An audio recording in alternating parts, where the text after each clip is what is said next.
Allah 1000 tahun. Apa ada apa dengan 1000 tahun? Tidak penting 1000, yang penting 1. Kalau malaikat berbolak-balik selama seberapa banyak? 50.000 tahun. Kenapa 50.000 tahun? Tidak penting 10.000-nya, yang penting 5 titik yang dia lewati. Angka seperti kemarin, angka 19. Kenapa neraka Sakar dijaga oleh 19 malaikat penjaga? Ya, angka seperti ini bukan untuk hitung-hitungan.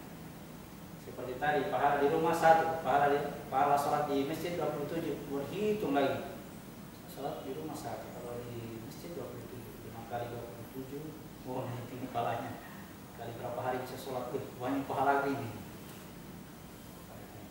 27 itu sebenarnya angka 2 dan 7. Dan ada dasar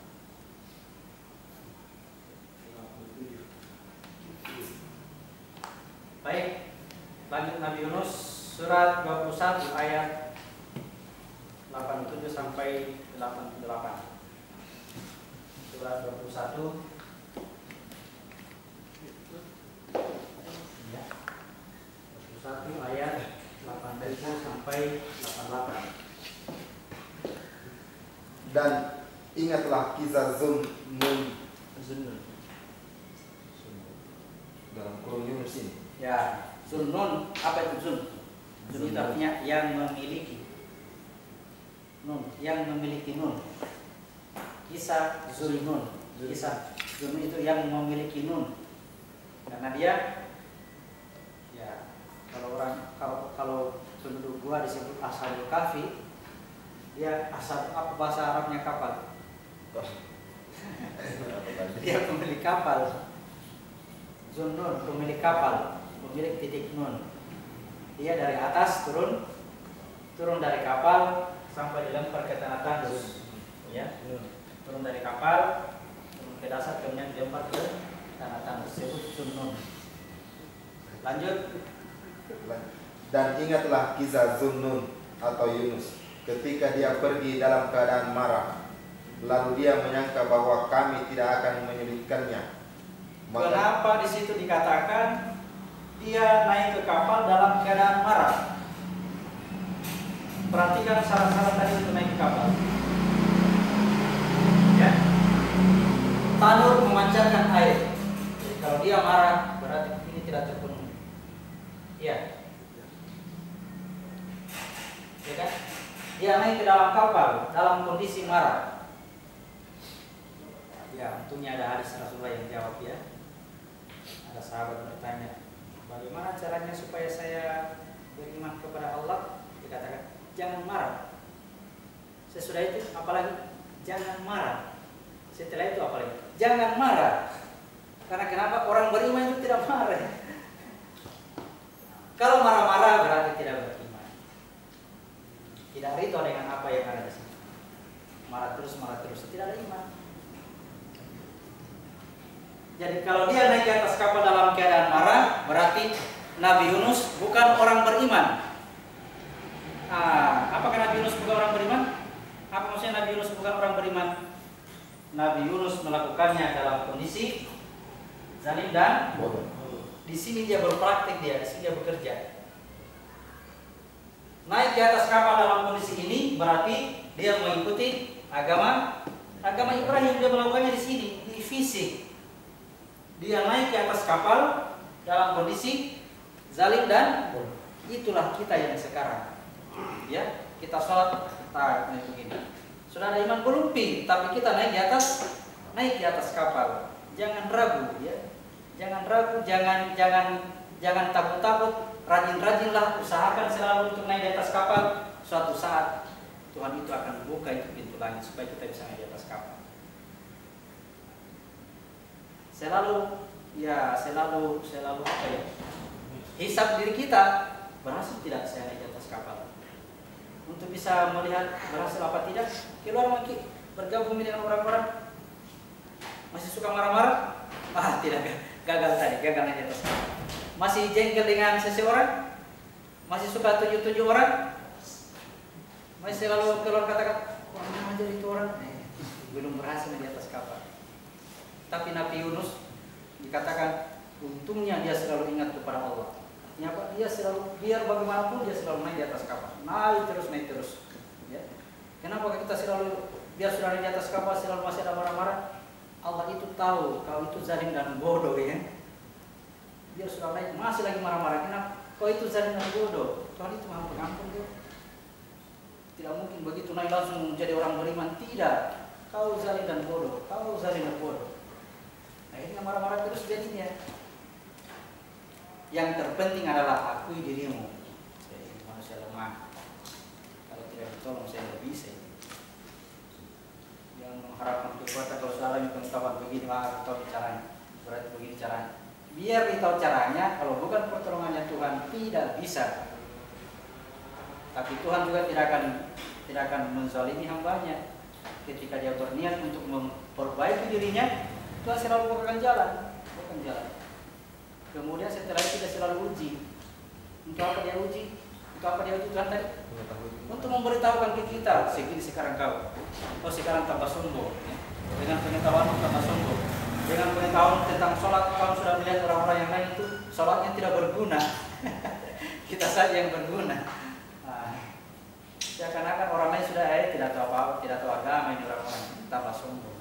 Dikasih pengetahuan supaya terbuka jalan kepada Tuhan, justru pengetahuan itu menjadikan dia sombong. Melihat berapa itu tidak apa-apa, dia mau yang bisa. Sombong lagi. Tuhan selalu beritahu seperti itu. Ketika ada orang lain ceramah, apa itu ceramah?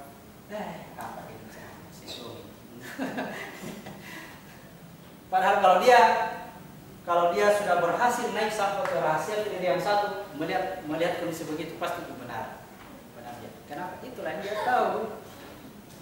Tidak ada yang salah. Kenapa orang itu marah-marah? Kenapa orang itu ketawa-ketawa? Ya dia benar. Tidak salah itu dia. Kita yang selalu jengkel. Jadi kalau masih ada rasa kejengkelan, masih ada rasa marah-marah, alamat tanda ini belum memancarkan air.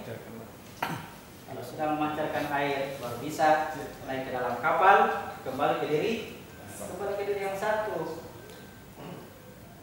Jadi yang kita lakukan sekarang adalah tekniknya Nabi Yunus. Dalam kondisi zalim dan bodoh, kita selalu berusaha naik ke atas kapal, selalu naik ke atas kapal dalam kondisi kayak begitu. Ya, dengan segala kelemahan kita, dengan segala ketidaktahuan. Itu yang saya tahu, kasih tahu Tuhan itu.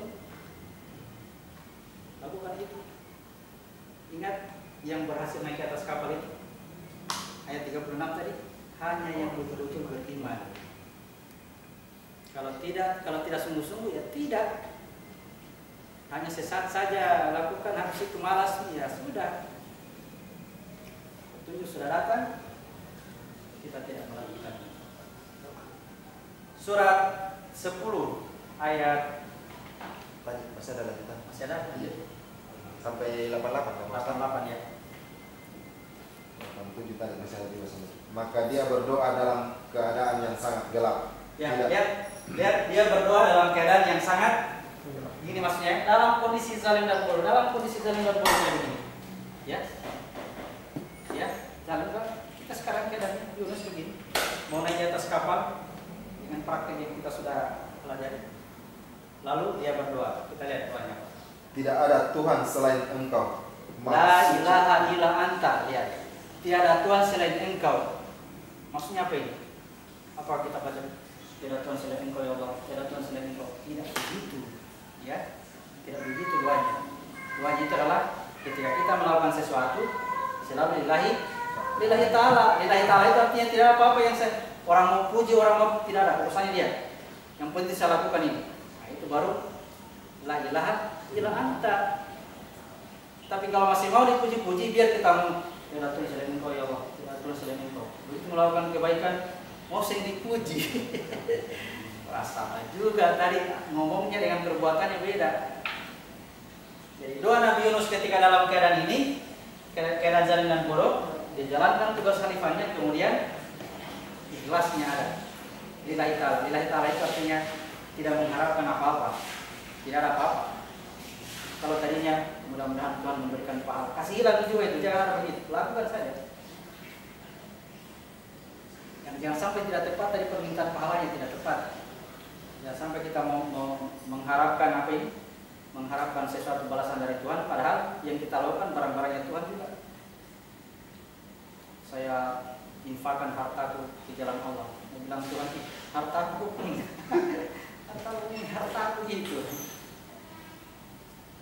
Kalau kita tahu semuanya barang Allah, ya tidak ada yang bilang memelihara harta.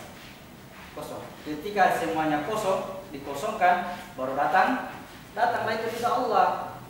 Segala sesuatu pasti binasa kecuali Allah. Untuk mencapai Allah, binasakan segala sesuatu. Tidak ada apa-apa, baru dia.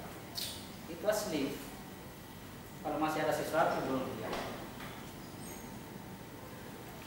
La ilaha illa anta. Kemudian tidak ada Tuhan selain Engkau, Maha Suci Engkau. Subhanak, Maha Suci Engkau. Maha Suci itu Allah itu yang Maha Suci, tidak ada kekurangannya. Selain Allah banyak kekurangannya. Kenapa orang ini maki-maki? Karena Allah Maha Suci. Namanya manusia pasti maki-maki, namanya manusia pasti berbuat jahat, namanya manusia pasti penuh kekurangan. Kalau dengan keyakinan seperti itu akan mudah memaafkan orang lain, ya kan? Kalau muncul rasa selalu memaafkan kesalahan orang lain, berarti secara tidak langsung itu yang benar bahwa kita sedang berzikir Allah itu Maha Suci. Subhanak, sudah bekerja kemudian maafkan orang lain. La ilaha illa anta, subhanak, ini kuntu minaz zalimin. Sesungguhnya aku dalam keadaan sungguh aku termasuk orang-orang yang zalim. Nabi Yunus 88. ya. Maka kami kabulkan doanya dan kami selamatkan dia dari kedukaan, dan demikianlah kami menyelamatkan orang-orang yang beriman. Ya, seperti itulah nanti orang-orang yang mau diangkat derajatnya oleh Allah dalam keadaan seperti ini, zalim dan bodoh. Dia sedang berusaha untuk la ilaha illa anta, tiada Tuhan selain Engkau. Ya, jangan ditambah-tambah Tuhan. Jangan disebutkan itu Tuhan. Disebutkan dengan apa? Dengan aku. Tuhan Maha Penolong, saya penolongnya sedikit-sedikit. Sekutu namanya itu. Tuhan Maha Penyayang, saya ini penyayang sedikit-sedikit. Sekutu. Yang penolong Tuhan, yang penyayang Tuhan, yang mencipta adalah Tuhan, yang memelihara adalah Tuhan. Kalau kita dalami kata-kata ini, yang mencipta Tuhan, yang memelihara Tuhan. Siapa yang memasak? Tuhan. Siapa yang cuci baju? Tuhan. Siapa yang cuci piring? Tuhan. Siapa yang selalu dia? Kita tidak akan memandang rendah setiap kebaikan meskipun sebesar darah, karena Tuhan di sini. Itu yang ada itu hanya membungkusnya, wadahnya. Kita hanya mampu melihat bungkusnya, tapi tidak mampu melihat isinya. Kalau sudah mampu melihat isinya, itu bergetar di sini. Kontak di sana. Isi kita mengisi. Baik, itu tadi balasan bagi orang-orang yang beriman. Surat 10 ayat 98. Surat 10 ayat 98. Maka mengapa tidak ada penduduk suatu negeri pun yang beriman, lalu imannya itu bermanfaat kepadanya selain kaum Yunus? Selain kaumnya Yunus, tidak ada manfaatnya iman seorang penduduk negeri, kecuali dia mengikuti kaumnya Yunus. Seperti apa kaum Yunus? Dalam keadaan zalim dan bodoh, dia berusaha naik ke atas. Dia naik ke atas kapal, lalu dia dibuang, ditelan oleh ikan. Dalam keadaan gelap, dia berdoa. Kita belum bahas doa. Catat dulu ini. Ini doa bukan begini gayanya. Doanya Nabi Yunus ya. Tidak begini. La ilaha illa anta subhanaka inni kuntu minaz zalimin. Tidak begini doanya Yunus. Dia doanya begini. Begini doanya dia. Tidak begini. Tangan di atas lebih baik daripada tangan. Kalau ini meminta, kalau ini memanggil. Kalau ini meminta kepada Tuhan, kalau ini memanggil Tuhan. Di setiap kebaikan yang dia lakukan, Tuhan ada di situ. Nanti kita bahas di fase Zakaria yang berdoa. Tadi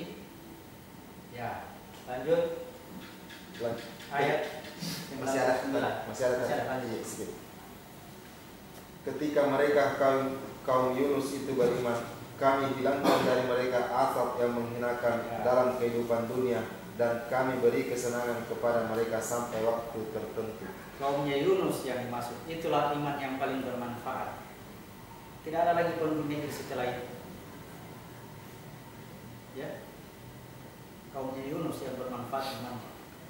Kita kaumnya apa? Enak-enak saja kita langsung bilang umatnya Muhammad, enak saja. Bilang umatnya Nabi Lut mungkin belum tentu juga. Sudah ikuti Nabi Lut? Sudah ikuti Pak? Ya latihan dulu. Latihan menjadi pengikutnya Nabi Lut. Pindah dari negeri Sodom, minimal dengan istinja yang baik. Istinja itu pengikutnya Nabi Lut. Ya. Lanjut ayat 99, surah 10 ayat 99. Dan jika Tuhanmu menghendaki, tentulah beriman semua orang di bumi seluruhnya. Ada apa ini ya? Ada apa ini? Sebenarnya itu kalau Tuhan mau, dia bisa kasih beriman semua manusia. Hah? Dia bisa kasih beriman semua manusia. Gampang sekali bagi dia. Kenapa yang bermanfaat malah imannya Nabi Yunus yang dalam keadaan zalim dan buruk, dia naik di atas kapal? Kenapa ini malah yang lebih bermanfaat? Karena tugas khalifah tadi, tugas kekhalifahan. Kita harus diturunkan ke dunia dalam keadaan zalim dan buruk, dalam ketidaktahuan. Seandainya kita tahu begitu terlahir ke dunia, langsung kita ingat cerita ini, ya. Dulu sebelum saya terlahir ke dunia, saya pernah berjanji. Sesudah berjanji dengan Tuhan, saya masuk di surga. Sampai surga yang paling bawah di situ, 7 tingkatan surga. Lalu aku masuk ke dalam tubuh. Begitu masuk ke dalam tubuh, di sini kalau makan, kalau tidak kerja, tidak bisa dapat makan. Di sini harus capek, di sini harus sakit. Siapa yang mau tinggal di sini? Kembali saja ke sana, surga. Gratis apa-apa, apapun yang kita inginkan ada. Di sini mau apa? Mau mobil kerja ki. Kalau di sana ada.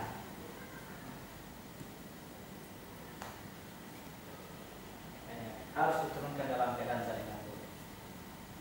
Kalau semuanya beriman, semuanya ada imannya, dan mereka tahu tentang ini, tidak ada yang tinggal, tidak ada yang menetap. Tugas kekhalifahan tidak akan jalan. Itu juga jawaban kenapa iblis lagi. Kenapa iblis tidak langsung dicekik lehernya sama Tuhan lalu mati di situ? Enak perintah sujud kepada tidak mau ikut. Apa kekuatannya Tuhan? Lemakkah Tuhan untuk memaksa iblis sujud? Tuhan itu maha kuat, maha kuasa. Masa iblis saja membantah tidak mau cekik lehernya situ? Kalau iblis tidak diturunkan ke dunia, manusia tidak akan terlahirkan. Ya, kalau nafsu sesudah tidak mau sujud ke aku, dia turun ke sini. Untuk apa? Untuk wadahnya aku. Seandainya dia tidak ada, aku tidak bisa terlahir ke Quran. Untuk hari iblis. Untuk apa ini tugas khalifah? Lanjut tadi. Masih ada sedikit.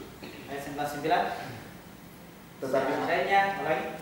Dan jika Tuhanmu menghendaki, tentulah beriman semua orang di bumi seluruhnya. Tetapi apakah kamu hendak memaksa manusia agar mereka menjadi orang-orang yang beriman? Janganlah paksa manusia untuk beriman. Jangan paksa manusia dengan aturan-aturan yang keras. Kamu harus begini, kamu harus begini. Memaksa manusia untuk beriman. Terapkan syariat Islam. Memaksa orang untuk dipaksa orang untuk ikut syariat Islam. Padahal syariat Islam diturunkan hanya untuk orang-orang yang beriman yang bisa begitu. Syariat Islam diterapkan untuk diri sendiri, bukan diterapkan untuk orang lain. Pezina ini harus dicampur. Pencuri dipotong tangannya, tidak begitu. Kalau pencuri potong tangannya, maka jangan kau mencuri. Kalau pezina itu dicambuk, jangan kau berzina. Kenapa? Karena kau yang beriman yang sana. Kenapa dia berzina? Tidak ada iman dalam hatinya. Tidak ada iman bagi seseorang ketika dia mabuk, Tidak ada iman ketika dia mencuri, ketika dia ada begitu ya, ada hadis begitu. Tidak ada iman dalam hati seseorang ketika dia sedang berzina. Tapi kalau Allah hendak menjadikan semua manusia beriman, gampang saja. Maka jangan paksa mereka untuk menjadi manusia yang beriman. Tidak jalan tugas khalifah. Kalau beriman semua ini berhenti dakwah. Tidak ada yang menjadi ustaz. Nah, itu oke. Paling juga saya berbicara sendiri, tidak ada pendengar. Kan orang beriman semua. Semua sensitif. Silakan. Orang beriman. Hai juga. 10 ayat 100. Dan tidak ada seorang pun akan beriman kecuali dengan izin Allah. Ya. Dan Allah menimpakan azab kepada orang yang tidak mengerti. Orang yang layak hilun, yang tidak mempergunakan akalnya, ya. Yang di sini ya. Tadi dari cerita Yunus berangkat dari bawah. Inilah kenapa dikatakan iman bagi umatnya Nabi Yunus lebih bermanfaat dibandingkan dengan negeri-negeri yang lain. Karena apa? Karena dia dari tempat yang rendah, kezaliman, kebodohan dalam kegelapan, naik ke atas kapal, naik ke sini. Di sini dia yakin, mengerti, mempergunakan akalnya. Jadi hubungan antara akal dengan iman, semakin tinggi akalnya seseorang cerdas, imannya semakin besar. Ayat 101 terakhir. Katakanlah, perhatikanlah apa yang ada di langit dan di bumi. Tidakkah bermanfaat tanda-tanda kebesaran Allah dan rasul-rasul yang memberi peringatan bagi orang yang tidak beriman? Ya, kalau dia tidak beriman, berarti akalnya tidak terpakai.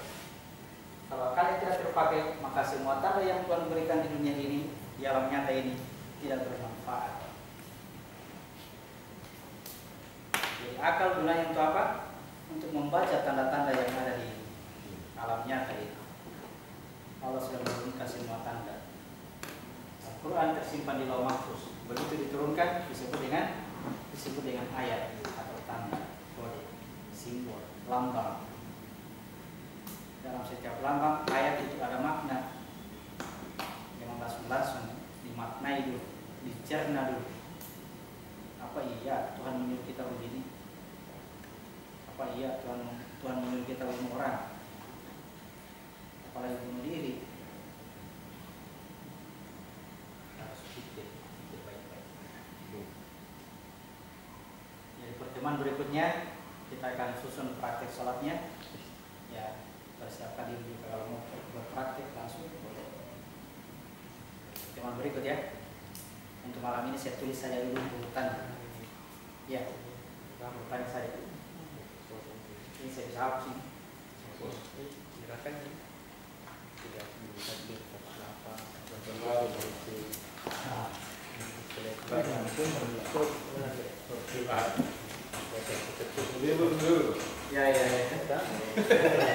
Sejak itu dikatakan inilah tertutup dari satu telinga. Itu tanda yang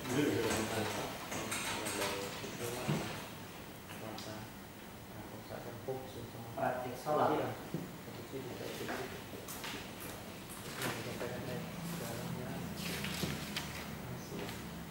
Satu, tarik nafas. Tidak usah saya tulisnya, karena kita ini mau sholat. Mau lepaskan niatnya atau tidak terserah. Ya, tidak baca niatnya silakan.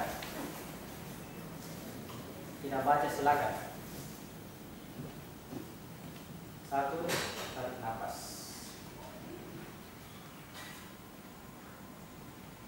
Nafas. Lebih halus ya, terhalus tarikannya. Kemudian tutup dulu.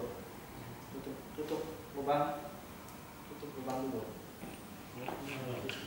Ya, ini sudah bagus kalau paham. Mengancing, saya bahasakan mengancing ya.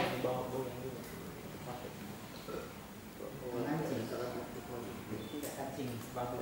seperti ini. Jadi nanti ditanya kenapa mengancing? Kalau lubang lubang tertutup sudah diterangkan. Nanti sudah ini sudah menutup lubang lubang baru ada gerakan atau bacaan. Ada gerakan atau bacaan.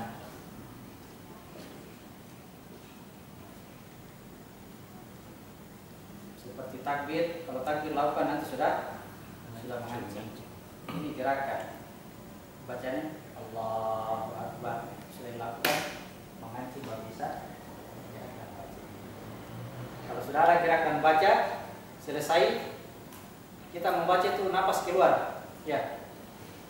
Ketika membaca tidak bisa membaca ini kalau napas keluar. Kalau basmalah ini tarikan napas ya, mengikuti tarikan napas. Basmalah. Ya. Habis gerak dan baca, masih ada sisa napas, habiskan.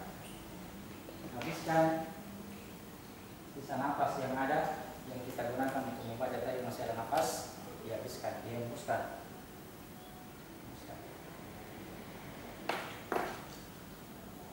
Sesudah dihembuskan napas, kemudian menelan, pindah wilayah.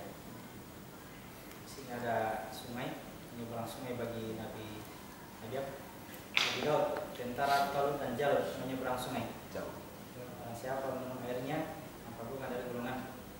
Barang siapa yang tidak meminumnya kecuali sekitar jenis dengan tangan satu kali menelan. Terus menelan ini ketika dalam kondisi menelan katup telinga tertutup, itu tidak usah saya tulis.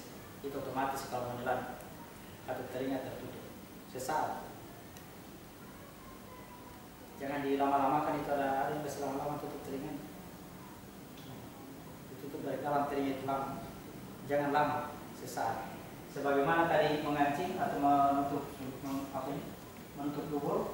Kalau sudah gerak dan baca, tutup dubur itu dilepas. Ya. Ya. Terkancing terus. Kalau terkancing berarti konsentrasi kita ada di bawah terus. Tidak mengikuti nafas. Lepaskan dia. Dia terus sudah menelan. Nah, hanya satu kali. Jangan ini dilakukan lagi terus kan. Satu kali menelan. Habis menelan tadi, dalam kondisi menelan, telinga tertutup, itu tidak usah ditulis. Kalau satu paket. Tutup mata. Jadi tutup mata dilakukan setelah menelan. Sebelum menelan tidak boleh tutup mata. Ya. Jangan karena mau musuh tarik nafas, mulai tarik nafasnya tutup mata memang. Ada begitu ya? Jangan, ada saatnya tutup mata. Pada saat kondisi takbir begini tidak boleh tutup mata.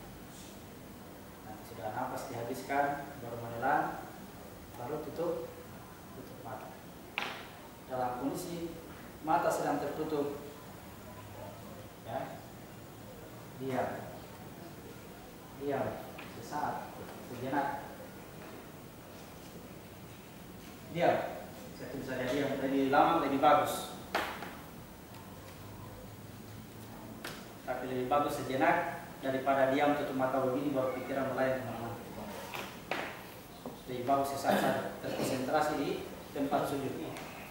Terkonsentrasi di sini. Konsentrasi.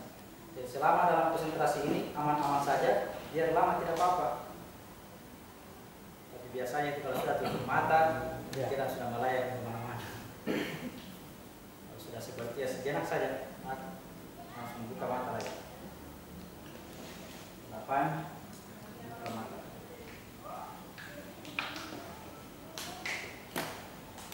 Buka mata. Nanti sudah buka mata, baru bisa tarik nafas. Oh, tarik nafas ditahan ya. mengancing, gerak, menghabiskan menelan, dan ini napas ditahan. Ya. Ini tahan napas. Tahan untuk tidak menarik napas. Pada saat sudah menelan,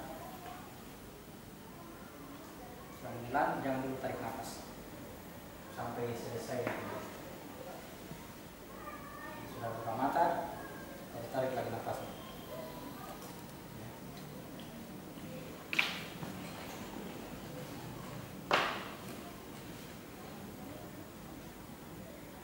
Kalau sudah tarik nafas, kembali lagi ke sini. Kembali bertanya ke sini. Habis tarik nafas, mengancing. Mengancing, gerak dan baca. Kemudian habiskan nafas. Lalu menelan. Lalu tutup mata. Lalu diam, konsentrasi di sini. Mau tarik nafas lagi, buka mata dulu. Buka mata. Lalu tarik nafas. Lalu mengancing lagi. Tak. Baru baca lagi. La ilaha illallah. Misalnya ya, kalau ada dibaca. Ya, ini urutannya ini bisa dilatih dalam kondisi sedang duduk-duduk ini ya. Latihan dalam kondisi duduk. Kalau sudah tertib urutannya, baru kita masukkan dalam praktik sholat. Ini latihannya latihan dulu. Sambil baca-baca tulisannya. Kalau sudah tertib urutannya, nah seperti ini. Jangan buka mata, jangan tarik nafas sebelum buka mata. Sudah tutup mata, baru tarik. Baru buka, terlambat. Buka mata dulu, baru bisa tarik nafas. Sampai pertemuan berikutnya. Hari apa lagi? Hari Rabu, ya? Malam Rabu. Oh berarti Rabu malam. Hari Rabu dalam Kamis. Kamis. Insya Allah kalau sudah hafal ini, hafal ya.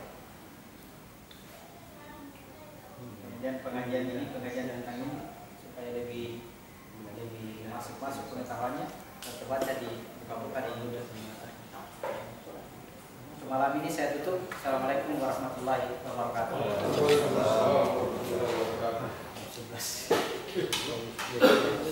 Selesai materi. Kita dalam